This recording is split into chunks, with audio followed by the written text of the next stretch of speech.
Welcome to the Magellan Network Show, episode 350. And in this episode, I want to give you some very important strategies on COIs or centers of influence.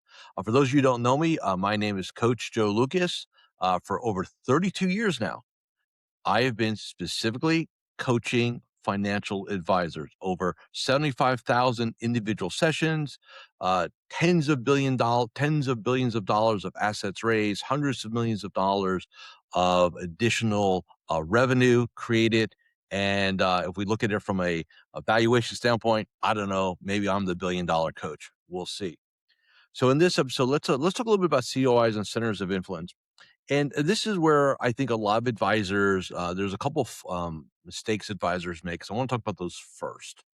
Uh, Number one is thinking that COIs, centers of influence. We're gonna unpack what that is, and so I'm gonna give you some new ideas on what a COI is in a moment. But here's what the core fundamental issue is for advisors. Number one, they look at it as a tactical business development strategy. And when I define tactical, it to me means that we can expect some sort of return result within a 90-day period of time.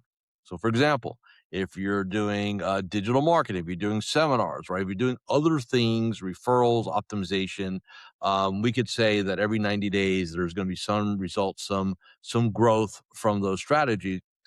COI is totally different. It's totally strategic, and I measure strategic in terms of quarters, not months. So number one. Number two, issue that advisors have, there's no strategy. It's haphazard. It's when I think about it. And because we do not produce an immediate result, guess what? We abandon things. In addition, it's still a numbers game, which I'll get into. So that's just there's some examples of some mistakes I've seen over my 32-year career. Now, let's talk about what a COI is, because everybody kind of pigeonholes kind of two professions: CPA and attorney. And more specifically, a lot of times estate planning attorneys. So I'm going to talk about those two first and pros and cons, and then we're going to unpack some uh, unique COI strategies. So let's talk about CPAs. So I'm going to be very blunt about this. I would say 9 out of 10 CPAs, if it wasn't for the IRS, they would be out of business because they're terrible business people, period. Okay. Now, does that mean that you should not check in with them or make an attempt to communicate or build a relationship? No. But understand that they are wired totally differently. Why do I know that? Because I've had clients who buy these practices, and we talk about what a different mindset, what a different culture a tax prep slash CPA firm is versus an advisory practice. It is literally two ends of the spectrum when it comes to just how they think about things and how they operate. So you've got to understand, a massive cultural divide between our two professions. All right. This is number one. Number two, they are aging out quickly. So in other words, I'm having a lot of my clients having a tough time finding a CPA or even an EA, an enrolled agent, who is willing to take on 1040 returns. So, you need them anyway for your clients, because your clients are going to be, if they're not coming to you, they will be. And my guess is they are already. Hey, my CPA is getting retired. They sold the practice. This is big firm or regional firm. They don't want to do 1040s. And if they want to do them, they're going to triple the price on the return. That's what they're going to do, because that's what I see. So on the CPA side, it's a numbers game. We'll get into how to do it in a moment. Now on the attorney side, most advisors think that the estate planning attorney is a natural fit, and on paper it looks that way, but there's some caveats to estate planning attorneys. Number one is that you have to find out how the estate planning attorney gets their business. For example, if you go to them, hey, I'm just curious, like, how do you get your cases? And they say, well, I've got about 20, 30 advisors who refer me all the time. The odds of you getting a reciprocal referral is like getting to the moon in the next 12 months. Probably not good odds. All right. So instead of the estate, now where are there kind of exceptions to that rule? If the estate planning attorney at a larger firm where a lot of the firm partners will refer, or the estate planning attorneys, like they've got their own rainmaking, where they may be doing seminars or talks or things like that, that's a little bit different. I remember one client I worked with years ago. He partnered with a estate planning attorney who was a junior, so it wasn't even a partner at that point. And around the Bay Area of San Francisco, they would do estate planning workshops. My guy would pay for them. We would handle all the logistics. We would be there to present, to open it, to be the host, basically. And at the end of it, when we made the offer for the consult, every one of them had to visit with my client, the FA, first before they got a meeting with the estate planning attorney, because we had to go get inventory, balance sheets, all those things. Um, that worked really, really, really well. So much so that that estate planning attorney made partner at a pretty large law firm in the Bay Area about 2 or 3 years later because of all the rainmaking they were doing. Okay. Point being is this: there always are exceptions to rules, but they are tend to be rules. So if not a estate planning attorney, then who? It's going to depend on what you like and what you don't like. For example, family law, divorces, money in motion. Not a pretty thing. Now I know it'll, and what's that called? Oh, a CDFA, Certified Divorce Financial CDFA. That's the designation. I've had plenty of my clients in my career go get a CDFA, thinking, "Oh, I'm going to go play in the divorce space." I've had two people kill it, and I mean like rock star. Number one, they're both women. Number two, they're both divorced. Okay, and we have to remember if we're going after like high net worth marriage dissolutions, it's months, if not quarters, if not years, for those things to finally get settled, right? When there's a lot of money at stake. So, in other words, if you have an economic model that is purely asset based, you're going to end up doing a lot of work for free, and you're going to deal, and I say this with the utmost respect, damage goods emotionally with your client, right? And like I said, those are two examples. Now, I've probably had 40 clients get the CDFA in my career, maybe even more. And by and large, it has not worked well because number one, they were men. And number two, they were in a situation where they couldn't get a financial planning retainer. There was just not the economic model for it, right? So I'm not saying not to go do family law. I'm just saying you've got to understand what you're getting into. Yes, there's money there. Yes, there's money in motion, but mentally and emotionally, it's a bit of a different animal, and you've got to make sure you're wired for it. Not just emotionally, but understand the timelines on a lot of these. Where I find depending on your marketplace, if you want to go after business owners, I love business and contract attorneys. I think they're great because they have the business owner ear. They're in there, 401k opportunities, working with the owners for estate planning, life insurance, things like that. So they are really, really good. Now, the one category I haven't spoken about are PI, personal injury attorneys. This is a bit of a mixed bag. I've got clients who have done really well with it, and I've got clients that have not done well with it. And it boils down to the actual PI attorney and how they operate. Let's be clear. In most cases, if if the PI attorney has a client who's going to win a case, and I say this with, again, respect, we are not dealing with Harvard graduates here. They're going to have sudden money or sudden wealth. And it's a lot of education to get them to come up with a plan and actually follow through with it. It could be very rewarding, but again, you could have a situation where you're brought in early. And if you don't have an economic, and let's say these people don't have, a lot of times they don't have assets. A lot of times they don't have a really good income. So it's not like you can get a retainer. So you're kind of betting on the come that, hey, if I go ahead and spend time with this PI attorney and their clients, that I will get rewarded down the line. And I've had situations where client will spend a year or two with somebody and they get their money, and next thing you know, they're going to Vegas. It's just like ridiculous. So I'm not anti-attorney. I'm just saying they are just some things. Now, let's talk about some things I do like. So all I've done is basically like throw shade on CPAs and throw shade on attorneys, right? And like I said, I do think there are those, and I've got clients a wonderful relationship with CPAs, and it's very lucrative for all parties.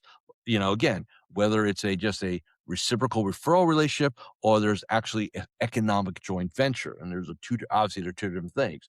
I've got clients who've done very well with that. Same thing on the attorney side. But again, it's the law of large numbers, which means you have to meet with a lot of them. You got to kiss a lot of frogs to get your prince. That's what it boils down to.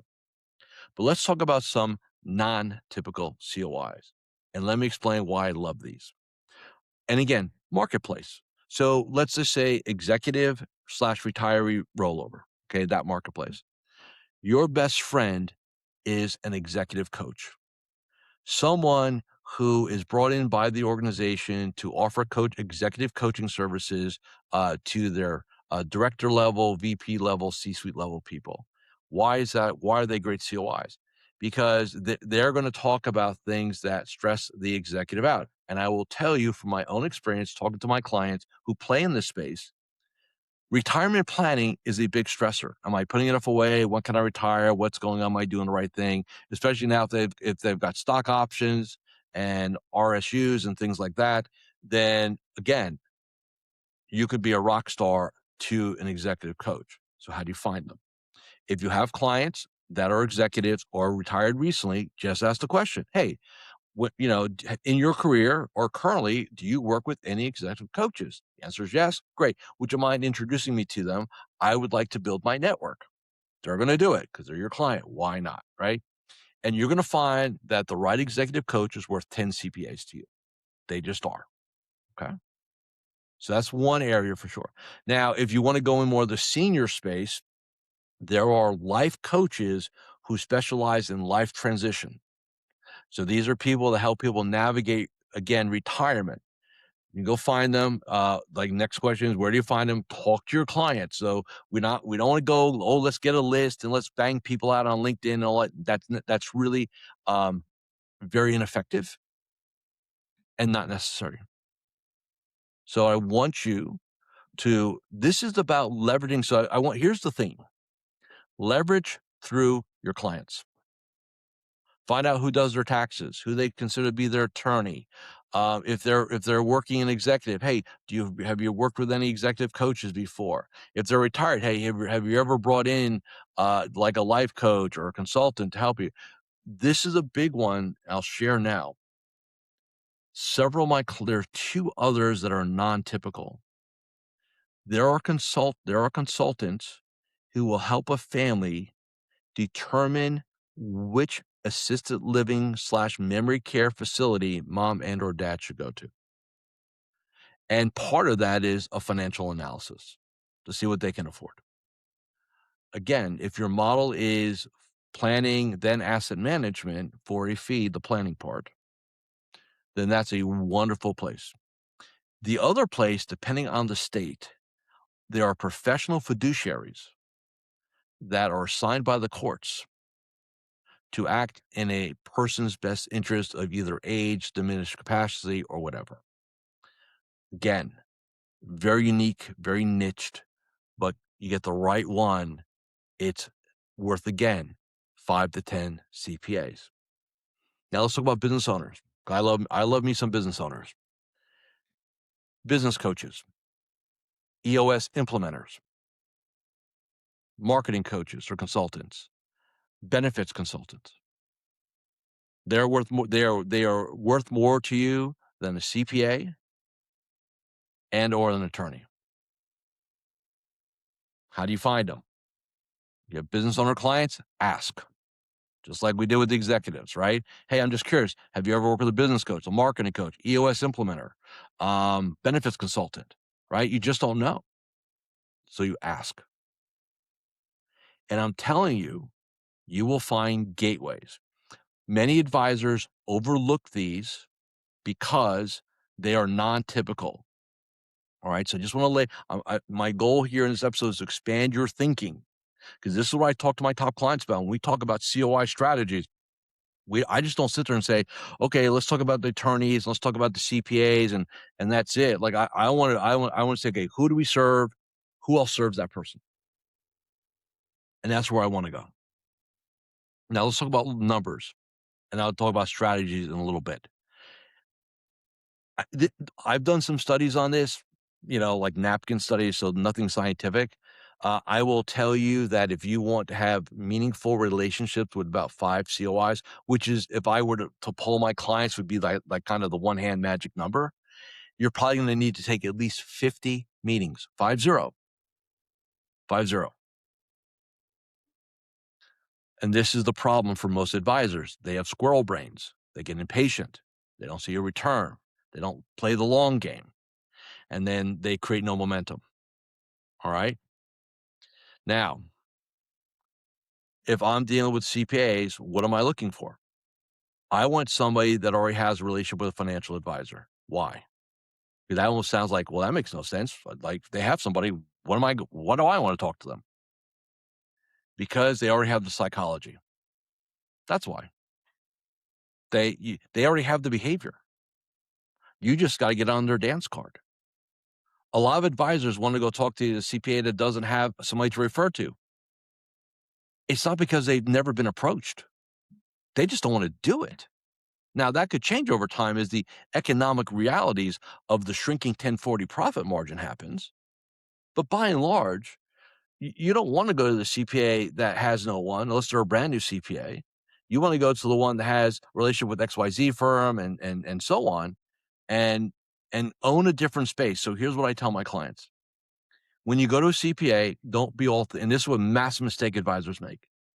Don't try to be all things to all people. Claim a niche. For example, hey, we rock star high paid executives and restricted stock options, RSOs, RSUs, right? We do a great job of that, right? That's our space. Or I am really good at helping a family run or family owned business navigate getting it ready for sale and help them with the proceeds, right? Like own a spot. Don't try to be all things. Let somebody else be the generalist. You want to be the specialist. Okay. Don't make that mistake. And same thing with attorneys. Own a space, not the whole. Don't try to own the whole thing. You own nothing. Own a thing. And that's your go-to. Yes, you will miss some opportunities that don't fit that, but you were never going to get them anyway. And when something does present themselves, whether it's to the CPA, whether it's to attorney, they're going to think of you because they know that's your specialty. Like they don't have to think like, well, who should I send this to? I don't know. Oh, this is a business owner. I'm going to send it to Joe because that's his jam. That's his specialty. That's what you're looking for. Okay. So don't try to be all things to all people.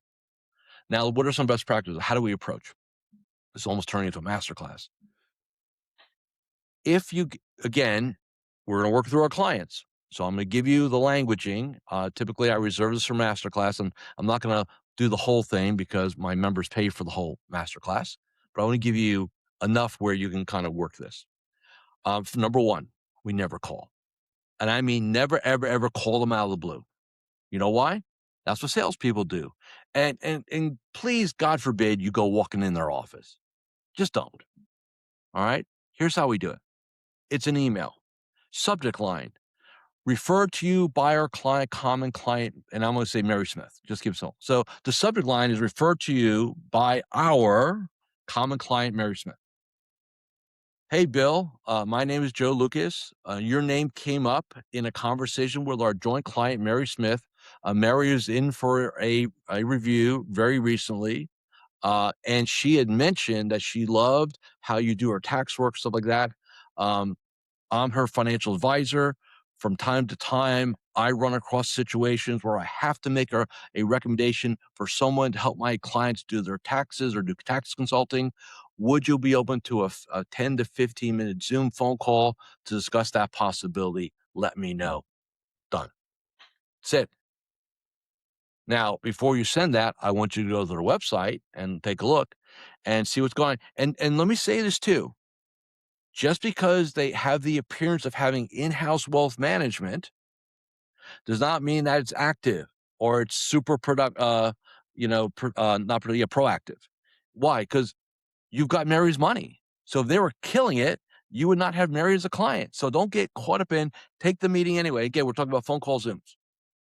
If that phone call Zoom goes well, then break bread. Never go to their office.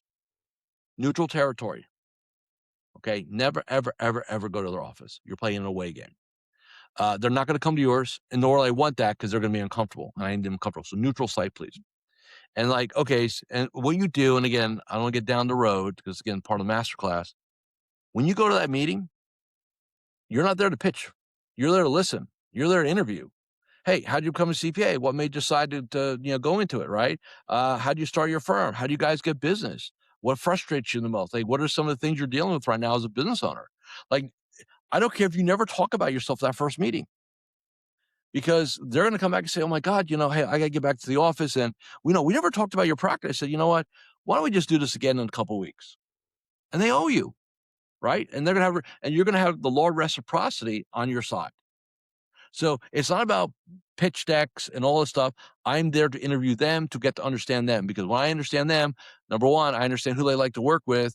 Number two, I understand their business model. Number three, I know where I can add value to them. All right. Don't overthink it. Next, treat them as a client.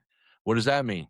Newsletter, 90-day cycle on touch bases, invitations to webinars, selectively invite them to client events. You can't have 10 CPAs show up at your client event. Not a good look. And this goes for all of them. The executive coach business coach, same protocol, right? Same thing, referred by common client, email, 10, 15-minute Zoom. Sometimes you're going to run across people that you just don't connect with, and there's nothing worth of spending, 30 to 60 minutes in a coffee shop or at lunch or at breakfast, and you're like, man, I got to get out of here. I don't like this person. It's just not working, right? You can determine that very quickly. So those are some things I just want you guys to think about, and I want you to expand your thinking on what a COI is and be strategic, right? Let's talk about this real quick. So last year I talked to one of my clients and we are talking about COIs and he says, yeah, I suck at COIs. I said, okay, tell me why you say that. He goes, well, like 8 years ago, I started to reach out to my clients' COIs. I had like 5 or 6 meetings. And then, I had one guy send me a couple referrals and that was it. Said, how many clients you have? It's 300. I said, you probably have 100 people that prepared 100 different entities that prepare taxes out of a 300 client base. And you met with 5 or 6. You know why you failed? You stopped. And I told him, I said, look, it's going to take you 50. You stopped because you got, you lost interest. You didn't play the long game because you didn't see immediate result. And this is the power. And I'm going to leave our conversation with this today. This is the power of a COI strategy because most advisors will abandon it because it's not immediate gratification. So when you start doing COIs, my rule is this: 1 year. You go down this road, it's 1 year before you measure it. And until you have 50 meetings, and I mean 50 meetings, I'm not talking about the Zoom meetings. I'm talking about 50 meetings. I will challenge anyone to do this. Do 50 meetings and tell me your COI game sucks. You know why it won't? Because I've never seen it. Once you do 50 meetings, it's a numbers game. But be strategic and be committed. All right. So thank you for your time today. Thank you for watching or listening to this episode of the Magellan Network Show.